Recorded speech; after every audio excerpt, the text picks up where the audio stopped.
आज हम जानेंगे भगवान शिव के 7 अद्भुत रहस्य, जो उनके जन्म, उनके कई अवतारों से और उनके परिवार से हो सकती है।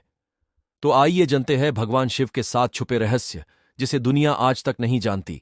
आदिनाथ भगवान शिव को शंकर, महादेव, भोलेनाथ और देवाधिदेव कहते हैं। आओ जानते हैं उनके बारे में अनसुलझे और छुपे हुए 7 रहस्य। कितनी थीं शिव की पत्नियां? ये रहस्य की बात है कि भगवान शंकर का विवाह सर्वप्रथम प्रजापति दक्ष की पुत्री सती से हुआ। फिर जब वे यज्ञकुंड में कूदकर भस्म हो गईं, तब उन्होंने दूसरा जन्म लिया और हिमवान की पुत्री पार्वती कहलाईं। कहते हैं कि गंगा, काली और उमा भी शिव की पत्नियां थीं। 2. कितने हैं शिव के पुत्र? भगवान शिव ने पार्वती से विवाह करने के बाद कार्तिकेय नाम का एक पुत्र प्राप्त किया। गणेश तो माता पार्वती के उपटन से बने थे। सुकेश नामक एक अनाथ बालक को उन्होंने पाला था। जलंधर शिव के तेज से उत्पन्न हुआ था। अय्यप्पा शिव और मोहिनी के संयोग से जन्मे थे। भूमा उनके ललाट के पसीने की बूंद से जन्मे थे। अंधका और खुजा नामक 2 पुत्र और थे, जिसके बारे में ज्यादा उल्लेख नहीं मिलता है। शिव के कितने शिष्य? शिव के प्रमुख 7 शिष्य हैं, जिन्हें प्रारंभिक सप्तर्षि माना गया है।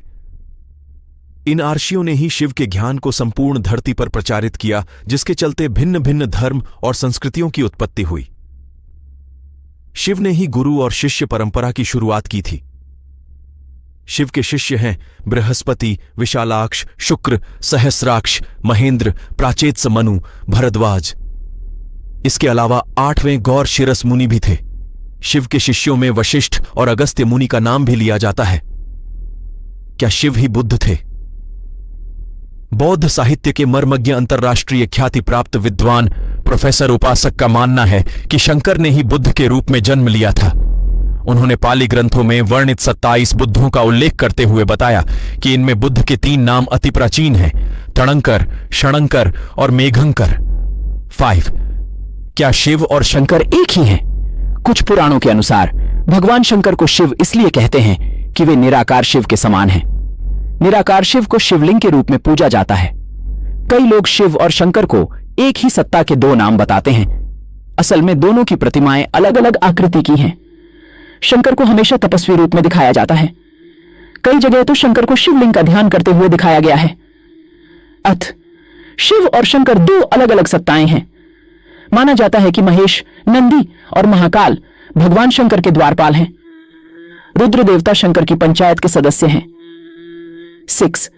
हर काल में भगवान शिव ने हर काल में लोगों को दर्शन दिए हैं। वे सतयुग में समुद्र मंथन के समय भी थे और त्रेता में राम के समय भी। द्वापर युग की महाभारत काल में भी शिव थे और कलिकाल में विक्रमादित्य के काल में भी शिव के दर्शन होने का उल्लेख मिलता है। भविष्य पुराण के अनुसार राजा हर्षवर्धन को भगवान शिव ने मरुभूमि पर दर्शन दिए थे। 7. वनवासी और आदिवासियों के देवता। भारत की असुर, दानव, राक्षस, गंधर्व, यक्ष, आदिवासी और सभी वनवासियों के आराध्य देव शिव ही हैं। शैव धर्म भारत के आदिवासियों का धर्म है। सभी दशनामी, शाक्त, सिद्ध, दिगंबर, नाथ, लिंगायत, तमिल शैव, कालमुख शैव, कश्मीरी शैव, वीर शैव, नाग, लकुलीश, पाशुपत, कापालिक, कालदमन और महेश्वर सभी शैव धर्म से जुड़े हुए हैं। चंद्रवंशी, सूर्यवंशी, अग्निवंशी और नागवंशी भी शिव की ही परंपरा से ही माने जाते हैं। ऐसी ही और जानकारी के लिए हमारी वीडियो को लाइक और शेयर करें और हमारे चैनल को सब्सक्राइब करें। धन्यवाद।